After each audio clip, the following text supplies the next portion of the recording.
அப்பொழுது லோத்து போயிட்டு தன் மருமகன்மார்களை வருங்கால மருமகன்மார்களை அழைப்பிக்கிறான். அவர்களோ பரியாசம் பண்ணுகிறார்கள். அப்பொழுது லோத்து யோசனையிலே தாமதிக்கிறான். அப்போது தேவனுடைய தூதர்கள் சொல்றாங்க, "இல்ல நீ உடனே கிளம்பு. கடவுள் இந்த சோதோம் கொமோராவை அழிக்கப் போறாரு" என்று சொல்லி, லோத்துவின் கையை பிடித்து இழுத்து அவன் குடும்பத்தையும் சேர்த்து, "உடனே நீங்க மலைக்கு ஓடிப் போங்க" அப்படின்னு சொல்றாங்க. ஆனா லோத்துவோ தாமதிக்கிறான்.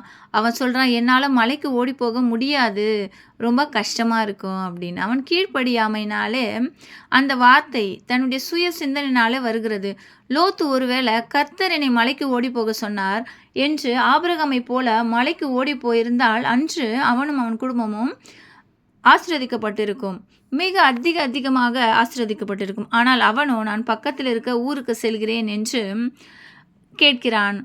அதற்கும் கடவுள் லோத்து மேல இரக்கம் காட்டி, "சரி நீ போ. நீ அங்கு போய் சேரும் மட்டும் நான் இந்த தேசத்தை அழிக்க மாட்டேன்" என்று சொல்லி, திரும்பி பார்க்காமல் போ என்று சொல்கிறாள். ஆனாலும் லோத்துவின் மனைவி என்ன பண்றா? திரும்பி பார்க்கிறார். கீழ்ப்படியாமையே காரணம். திரும்பி பார்த்த நிமித்தம் அவள் உப்புத்தூண் ஆகிறாள். லோத்துவும் அவன் பிள்ளைகளும் அந்த சமபூமியான தேசத்திற்கு ஓடிப்போகிறார்கள். பின்பு சோதோம் கொமோரா அழிக்கப்படுகிறது. நம் வாழ்க்கையில நாம் கூட அப்படிதான். தேவதூதர்களை உபசரிக்கிறோம், கர்த்தரோட வாழுறோம். ஆனா கீழ்ப்படிகிறது மட்டும் செய்யப்படுறது இல்ல.